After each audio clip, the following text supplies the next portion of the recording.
예, 우리 지난주에는 우리 청소년 캠프 때문에 좀 건너뛰었는데요.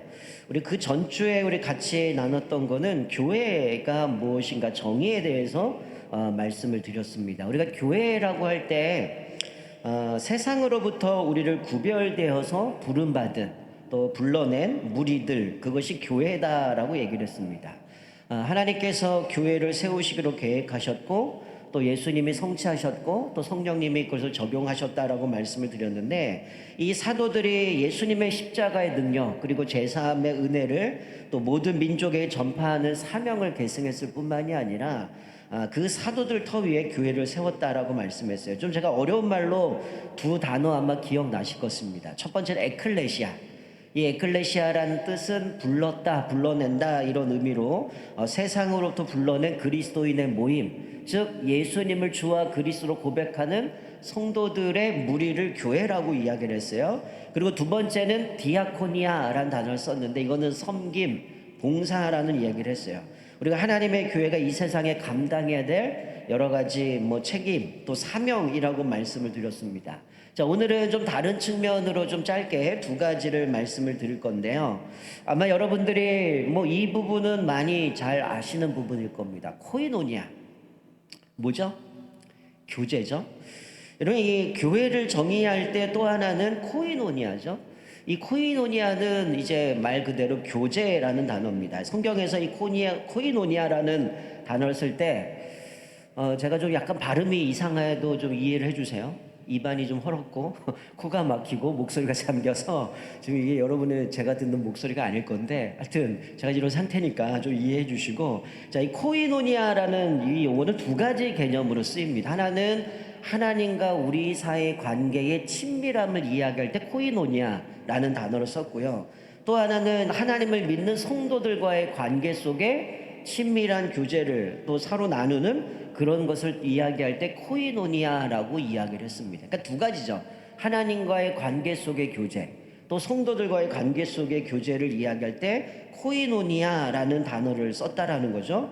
근데 하나님의 자녀들이 이 참된 코이노니아를 통해서 결국은 뭐냐면 하나님께 영광을 받으시게 되어지는 모습이라는 거죠. 그러니까 하나님과의 교제, 또 성도들과의 교제를 통해서 진정한 하나님께 영광을 돌리는 모습이라는 거예요. 좀 자막을 보시면 로마서 15장 7절에 이렇게 말씀합니다. 우리 같이 한번 읽을까요? 시작. 그러므로 그리스도께서 우리를 받아 하나님께 영광을 돌리심과 같이 너희도 서로 받으라. 자, 뭐라고 얘기해요? 그리스도께서 우리를 받아, 즉 예수님이 우리를 받아주신 것처럼 하나님께 영광을 돌렸던 거예요. 예수님이 우리를 받아주심을 통해서 하나님께 영광을 돌렸다는 거죠. 마찬가지로 너희도 서로 받아주라. 이것을 통해서 하나님께 영광 돌린다는 거예요. 이 받아준다라는 거는 우리가 어떻게 보면 서로가 다 생각이 다를 거고 관점도 다르겠지만, 여기서 받아들인다라는 거는 이 서로 인정해주고 격려해주고 이것을 친밀한 교제를 얘기하는 거죠. 그러니까 주님이 우리를 받아주셨기 때문에 우리가 하나님의 자녀가 되고 우리가 구원받은 거죠. 그거를 통해서 하나님께 영광 돌린 것처럼 우리가 서로 받아주라고 얘기를 해요. 자, 고린도서 1장 9절에도 이렇게 말씀해요. 너희를 불러 그의 아들 예수 그리스도와 우리 주와 더불어 교제하게 하시는 하나님은 미쁘시도다. 즉 하나님은 어떤 분이에요? 신실하신 분, 미쁘신 분이라는 거예요. 근데 그 하나님이 우리를 예수 그리스도와 더불어 교제하게 하셨다라는 거죠. 그러니까 하나님이 우리의 구원을 계획하셨고 그 예수님과 교제하도록 하나님이 우리를 창세전부터 선택하셨고 하나님의 은혜를 주셨다는 거죠. 자, 요한일서 1장 3절에도 보면 이렇게 말씀합니다. 우리가 보고 들은 바를 너희에게도 전함은 너희로 우리와 사귐이 있게 하려 함이니 우리의 사귐은 아버지와 그의 아들 예수 그리스도와 더불어 누림이라. 자, 사도 요한이 편지를 써서 내가 너희들과 교제하기 원한다라고 하는데, 이 교제는 단순히 인간의 교제가 아니라는 거죠. 뭐라는 거요? 아버지와 그의 아들 예수 그리스도와 더불어 누림이다. 즉 우리 교회 성도들이 교제하는 것은 세상 모임과 다르다는 거죠. 하나님과 예수 그리스도와 더불어 누리는 교제라는 겁니다. 자, 그래서 이 코이노니아라고 얘기할 때 두 가지입니다. 수직적인 관계, 하나님과 우리 사이의 관계, 또 하나는 수평적인 관계죠. 성도들과 성도의 관계를 이야기하는데, 여러분 우리가 교회 주일날 예배 드리는 모습들을 보면 우리가 예수 그리스도 은혜를 고백하고 나누게 되죠. 그래서 교회 안에 모임에서 가장 중요한 거는 우리가 늘 소그룹 얘기하지만 여러분 이 소그룹에서 나눠야 될 부분이 뭡니까? 하나님이 우리를 어떻게 인도하셨는지, 그리고 하나님이 우리를 어떻게 도와주셨고 우리에게 힘 주셨는지, 비록 내가 어려움이 있지만 또 앞으로 하나님이 나에게 베풀어 주실 은혜들을 생각하고 간구하면서 감사하며 나아가는 그 고백들을 나누는 게 교회 안에 공동체의 모임이라는 거예요. 그러니까 우리가 수직적인 관계 속에서 하나님이 나에게 어떤 은혜를 베푸셨는지, 그리고 우리 일상생활에서 어떻게 나를 도와주고 힘주셨고 비록 지금은 시련이고 고난이 있지만 또 앞으로 어떻게 도와주실 바라보면서 그 간구하는 기도의 내용들, 그 믿음의 고백들을 나누는 것, 그것이 바로 교회 공동체의 모임이라는 거예요. 그러니까 교회가 아무리 사람들이 서로가 사랑하고 좋아할지라도 그 가운데 예수 그리스도가 빠진다? 그건 교회가 아니라는 겁니다. 물론 수평적인 관계를 이야기할 때는 그것을 이야기하겠지만 진짜 중요한 건 우리 공동체는 뭐예요? 주님을 빼놓고서는 이야기할 수 없다는 거예요. 그러니까 코이노니아라는 거, 제가 지난번에도 아마 말씀 속에서 이야기를 했지만 성도들이 교회에서 신앙생활에서 진짜 교제는 뭐예요? 하나님 앞에 예배하는 거죠. 예배를 통해서 뭐 하는 겁니까?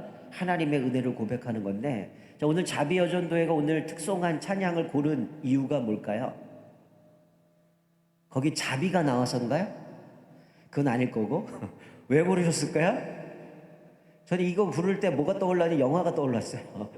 신의 학다. 이게 저한테 너무 영향이 커. 마지막 페이송 할 때마다 이 전투적으로 혁명적으로 이게 떠오르고, 이 찬양 보면서 저는 그 영화 보면서 울컥했거든 사실.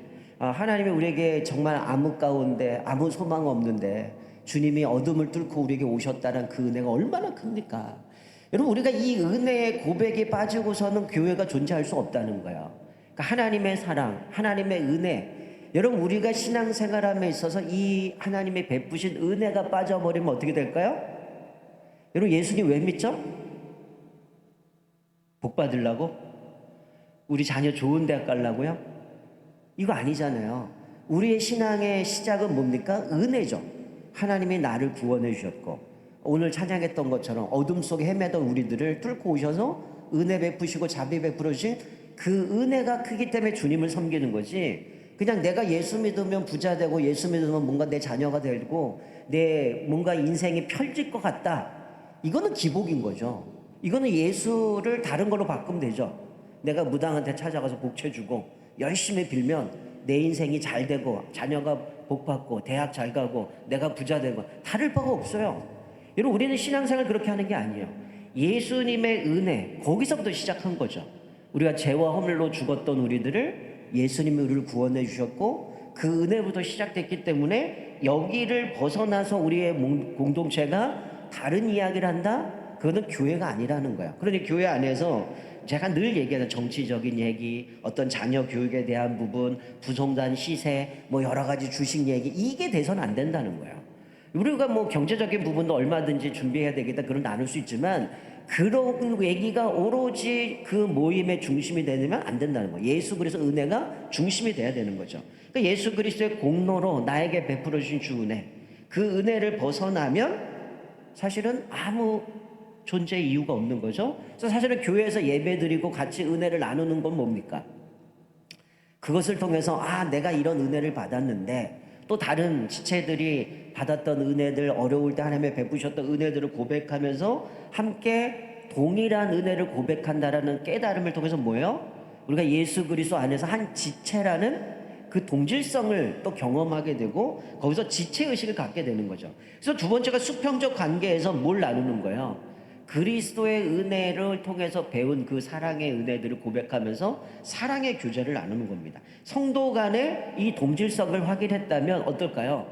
이 사람도 이런 어려움 속에서 하나님의 은혜 베풀어 주셨고 나도 이런 어려움 가운데 은혜를 베풀어 주셨다면 서로 간에 어떻게 돼요? 더 애정과 친밀감을 가질 뿐만이 아니라 때로는 우리가 지금 소그룹을 계속 제가 강조하고 있지만 이 소그룹은 여러분들이 그냥 소위 얘기하는 뭐 대예배라고 표현하고 있는 분도 있지만 이 공적인 예배를 통해서 일방적으로 제가 설교하는 이야기를 듣고 깨닫잖아요.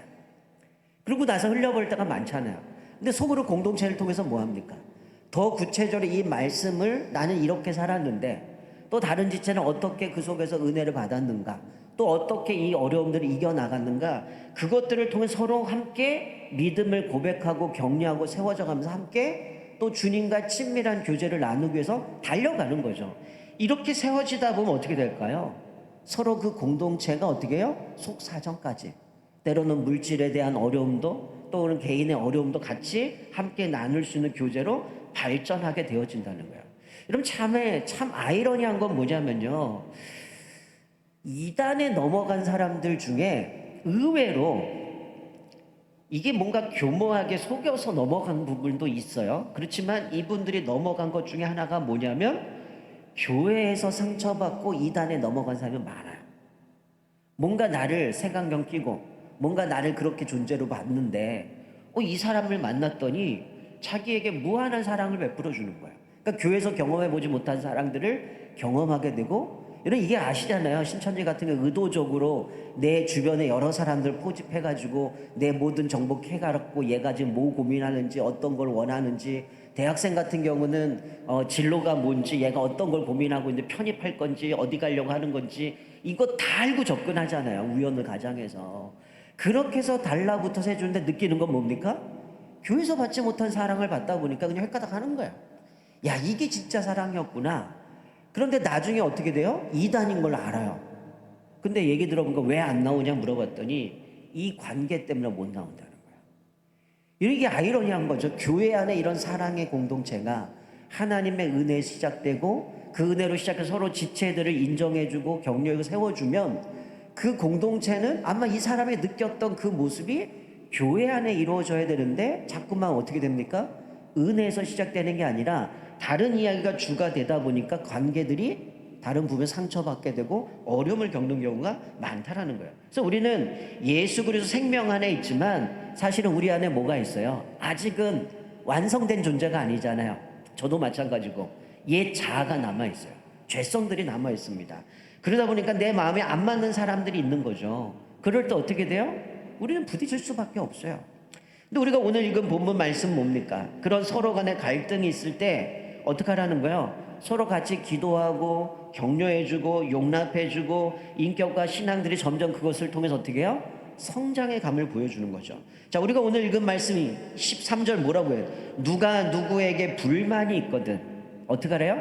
싸워라라고 얘기하지 않죠? 서로 용납하여 피차 용서하되 주께서 너희를 용서하신 것 같이 너희도 그리하고. 뭐라 그래요? 불만이 있으면 어떻게 하래요? 용서하래요. 용납하래요. 왜? 주님이 나를 용서해 주셨기 때문에. 여러분, 예수님이 우리를 용서해 줄 수 있습니까? 여러분, 예수님의 제자들 그렇게 3년이나 쫓아다녔는데 다 뿔뿔이, 예수님 부인한 베드로도 있고 다 도망가고 오로지 요한 하나만 예수님 십자가 앞에 섰는데 제자들 다 도망갔잖아요. 근데 성경은 뭐라고 얘기해요? 자기 사랑을 끝까지 사랑하셨대요.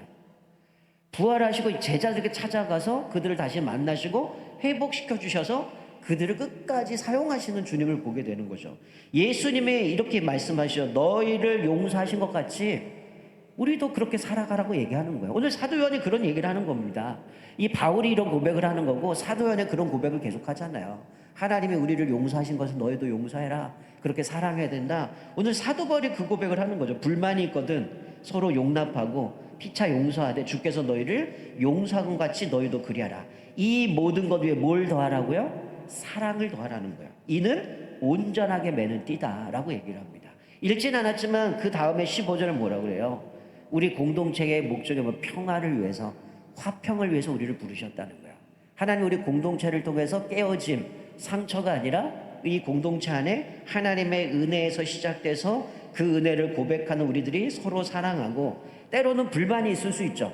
그러나 어떻게 하라고요? 용납하고 피차 용서하고 주님이 나를 용서한 같이 그렇게 하고 그 위에 사랑을 더하여 그 모든 것들을 다 포용하며 믿음으로 살아가라는 거죠.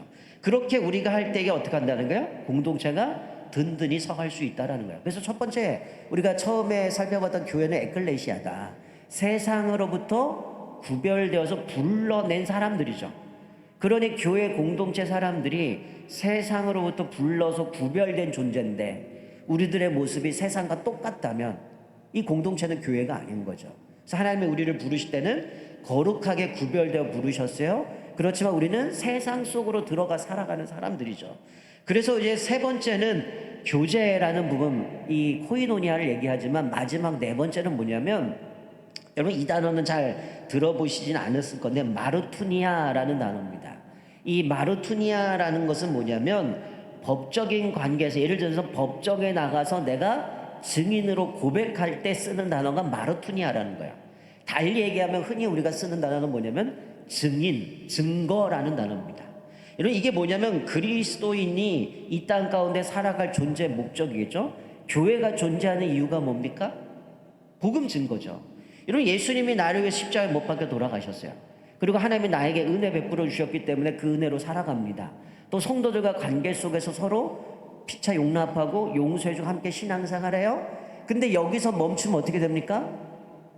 어떻게 돼요? 교회는 반쪽짜리인 거죠. 여러분 교회의 본질적인 목적은 뭡니까? 증인의 삶인 거잖아요. 여러분 우리가 마태복음 마지막에 예수님 부활하시고 수많은 사람들에게 뭐라고 얘기해요? 너희는 가서 모든 족속으로 제자를 삼아 아버지와 아들과 성령의 세례를 주고 내가 너에게 분부한 모든 것을 가르쳐 지키게 하라. 뭐 하라는 거예요? 증인의 삶을 살라는 거예요.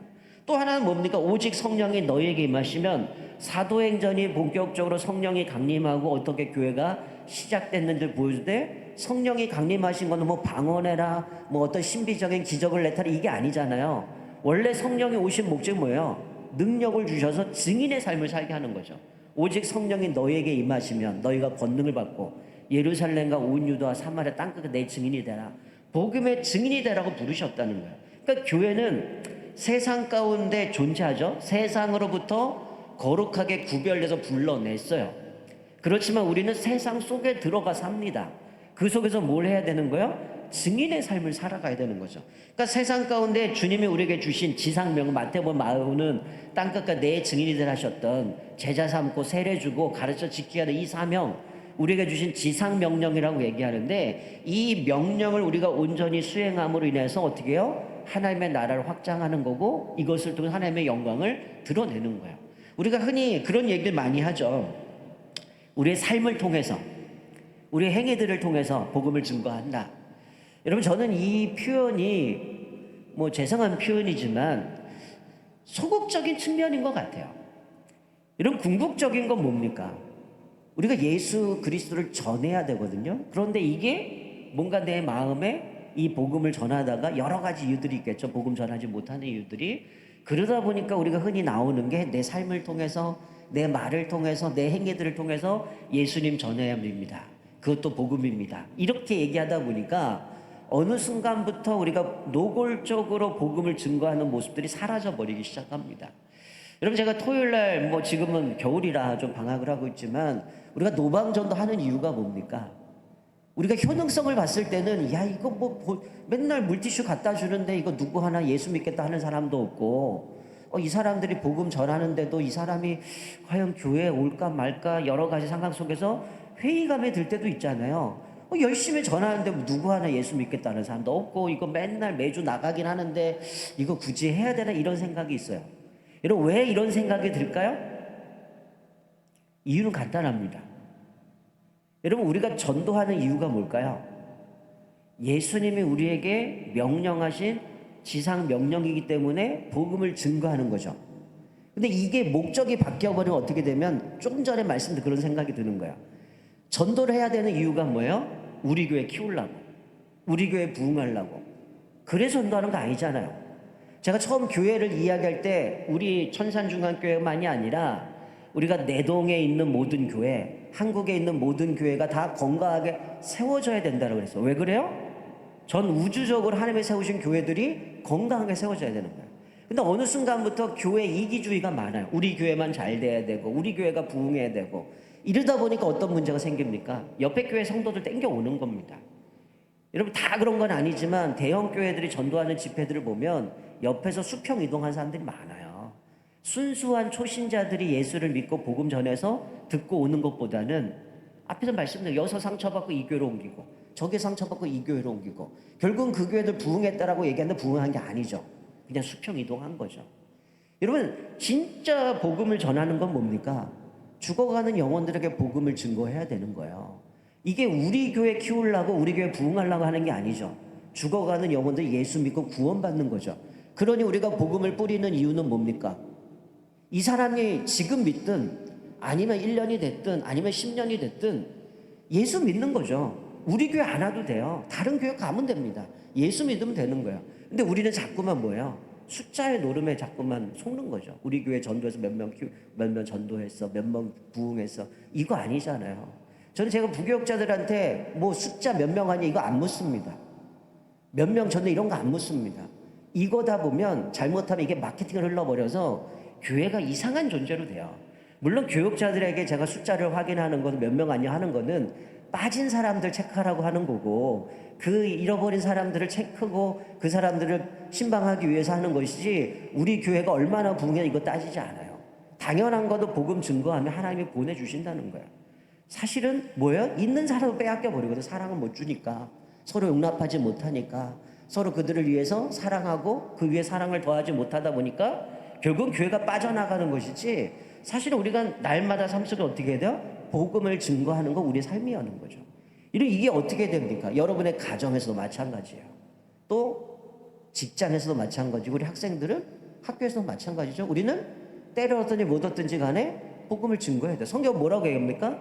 언제든지 복음을 준비할 말을 준비하라고 얘기하잖아요. 내가 어떻게, 여러분 정말 내가 이 말씀이, 내가 전도하면서 말씀이 생각 안 나요. 정말 FM대로 복음이 뭔지, 예수님이 나를 십자가에 못 박혀 돌아가신 건 이거 하나만 전하면 되는데, 예수님이 나의 주와 구주가 됐다는 거 전하면 되는데, 이게 말이 잘 안 나오면 뭐 하면 됩니까? 내가 어떻게 예수 믿었는지 얘기하면 돼요. 내가 이런 사람인데 예수 믿고 내가 어떻게 변화됐는지, 그래서 나는 이런 삶을 살아가 라는 고백하면 되는 거잖아요. 내가 예수 믿기 전 이런 삶을 살았는데, 내가 이런 계기를 통해서 예수를 믿었고, 예수 믿고 나서 내 인생이 이렇게 달라져서 내 삶의 최우선순위가 주님이 되었고, 주의 은혜 때문에 난 이런 삶을 살아가. 이게 복음 아니겠어요? 여러분, 성경에 나오는 복음을 전하는데, 내가 이게 물론 여러분들이 복음을 간단하게 전도하는 것들을 암송하고 준비돼야 되지만, 그게 안 되면 내 인생을 보면 돼요. 나 같은 사람이 어떻게 예수를 믿게 됐는지, 그리고 예수 믿고 나서 내 인생이 어떻게 달라졌는지, 그리고 나는 그래서 뭘 위해 살아가는지를 전하면 그게 복음인 거잖아요. 성경 우리에게 요구하는 게 오잖아요. 허물과 죄로 죽었던 우리들, 그런데 예수님의 은혜로 나를 구원해 주셨고, 그래서 이제는 나는 주와 구주가 되신 예수님을 위해서 내 삶을 살아가는 거 아닙니까? 그래서 그분의 영광을 위해서 내가 직장에서 일하는 것도, 자녀를 양육하는 것도, 내가 사업을 하는 것도, 공부하는 것도 결국 하나님의 영광을 위해 살아가는 것, 이게 우리 삶 아니겠어요? 바로 교회라고 하는 것이 그거라는 거죠. 우리가 하나님 앞에서 세상으로부터 구별된 우리 부름받은 에클레시아라는 거죠. 또 디아코니아, 하나님의 은혜를 받았으면 어떻게 돼요? 당연히 그 은혜에 감사하면서 어떻게 주님을 섬길까? 어떻게 봉사하며 살아갈까? 거기서 봉사와 사역이 나오는 것이고, 또 하나님의 은혜들을 나는 이렇게 믿고 있는데 다른 성도들과의 교제 속에서 하나님을 제대로 믿고 있는지, 또 다른 사람들을 내가 받은 은혜를 통해서 먼저 믿음을 갖고 있는 사람을 격려하고 세워주고, 또 연약한 사람을 일으켜주고, 또 함께 때로는 부딪힐 수도 있지만 서로 용납하고 용서하고 그것을 통해 사랑으로 덧입혀서 공동체가 든든히 서가는 것, 그것이 교회라는 거예요. 그래서 교회는 결국은 궁극적인 건 뭡니까? 복음을 증거하는 겁니다. 내가 이 땅에서 복음을 증거하든 아니면 선교를 하든, 우리가 뭐 전도 선교를 용어들 왔다 갔다 쓰고 있지만 어쨌든 교회의 존재의 목적은 복음 증거예요. 그래서 예수님이 재림이 더딘 이유가 뭡니까? 늘 성경은 속히 오리라고 얘기하지만 또 하나님 말씀하신 게 있잖아요. 더디 오신 이유가 뭐예요? 안 믿는 사람, 죽어가는 영혼에게 복음이 증거되어주고 그 사람이 아직도 복음을 듣지 못했기 때문에 더디 오시는 이유가 뭡니까? 우리로 하여금 그 사람의 복음을 증거하라는 거예요. 그래서 성경은 이 복음이 모든 땅에 증거되면 예수님이 재림하신다고 말씀해요. 우리가 그 사명을 감당하기 위해서 이 땅에 존재하는 거죠. 교회가 그 존재인 거죠. 그냥 우리만 잘 키워서 우리 교회만 뭐 이렇게 은혜 받고 이게 아니라는 거예요. 그래서 우리가 옛날에 교회가 늘 선포했던 하나 캐치프레이즈가 있었죠. 뭐였어요? 모이면 기도하고 흩어지면 전도하자. 이게 교회의 목적이거든요. 함께 모여서 은혜를 고백하고 함께 나누고 흩어서 복음을 증거하는 부분인데, 이제는 뭐 이단도 많고 여러 가지 있다 보니까 여러분 주변에도 보시면 아시겠지만 전도하는 사람들 보입니까? 안 보여요.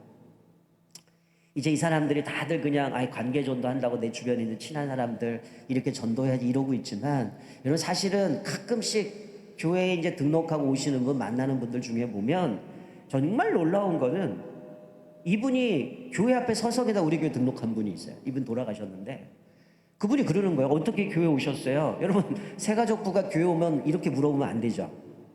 어떻게 오셨어요? 여러분 교회에 왜 왔겠어요? 예배 드리러 왔지. 근데 어떻게 오셨는지 그러면 가라는 얘기예요? 이거 아니잖아요. 근데 이분이 뭐라 그러냐면 교회 앞에 서성이는데 아무도 자기한테 예수 믿는 얘기를 안 하더래요. 그래 이분이 자기 발로 걸어 들어오셨어요. 그래갖고 교회 왔어요. 그래서 이분이 하는 얘기가, 아니 나는 교회를 다니고 싶은데 아무도 나한테 예수 믿으란 말을 안 해서 내가 교회 찾아왔는데, 교회 앞에 왔는데 아무도 나보고 예수 믿으란 말을 안 하더라. 그래서 내가 용기를 내서 교회 왔다고. 그래서 이분이 그러면서 예수 믿게 되고 복음 전하고 이제 신앙생활하다 이제 연세가 있으셔서 돌아가신 분인데, 그런 분도 있어요. 아직도 복음을 못 들어본 사람이 있다는 거예요. 네. 그래서 우리는, 교회는 끊임없이 마라톤이야. 계속해서 복음의 증인으로 우리가 그 사명을 감당해야 된다라는 겁니다. 우리가 오늘 두 가지를 말씀을 드렸습니다. 우리 첫 번째는 교제, 코이노니아를 얘기했고요. 하나님과의 관계 속에서 먼저 교회는 하나님의 은혜에서 시작된다. 그리고 그 은혜를 함께 성도들과 교제를 나누면서 그 속에서 함께 신앙으로 세워져 가야 되는데, 때로는 부딪힐 수 있지만 오늘 말씀한 것처럼 서로 부딪혔을 때 서로가 뭐 다를 수 있지만 어떻게 하라는 거예요? 그를 용납해주고 용서하고 그 위에 사랑으로 더하라 라고 말씀하면서 함께 세워져 가야 된다고 말씀하죠. 그리고 더 나아가서 우리가 그런 믿음의 공동체가 되면 필연적으로는 어떻게 돼요? 복음의 증인으로 살아가야 된다는 거죠. 그래서 우리가 주님 오시는 그날까지 우리가 부지런히 복음을 통해서 죽어가는 영혼들이 복음을 증거하고, 또 그것을 통해서 그들이 복음을 받아들일 때 정말 이 땅에 죽어가는 영혼들이 주님 앞에 더 돌아오고, 또 그러므로 인하여서 우리에게 맡겨주신 이 사명 끝까지 감당할 때 또 하나님께서 영광 받으신다는 이 말씀을 기억하면서, 우리가 올해 50주년 특별히 희년을 선포하면서 리셋이라 그랬어요. 교회가 뭔가, 교회가 어떤 곳인가, 뭘 해야 되는가, 우리가 두 주를 걸쳐서 한 4가지를 말씀을 드렸습니다. 이것들을 좀 마음에 새기면서 우리가 어떤 것을 향하여서 날려가야 될지, 뭘 붙들고 가야 되는지 다시 한번 돌아보면서 우리가 주님 앞에서 날마다 이것을 기억하면서 날마다 아름다운 믿음의 교제 속에서 또 서로 세워주고 또 용납하고 또 사랑을 덧입혀줄 뿐만이 아니라 날마다 증인의 삶을 살아가는 저와 여러분 되시기를 주님의 이름으로 축원드립니다. 아멘. 우리를 사용하여 주옵소서. 우리 같이 찬양하고 기도하겠습니다.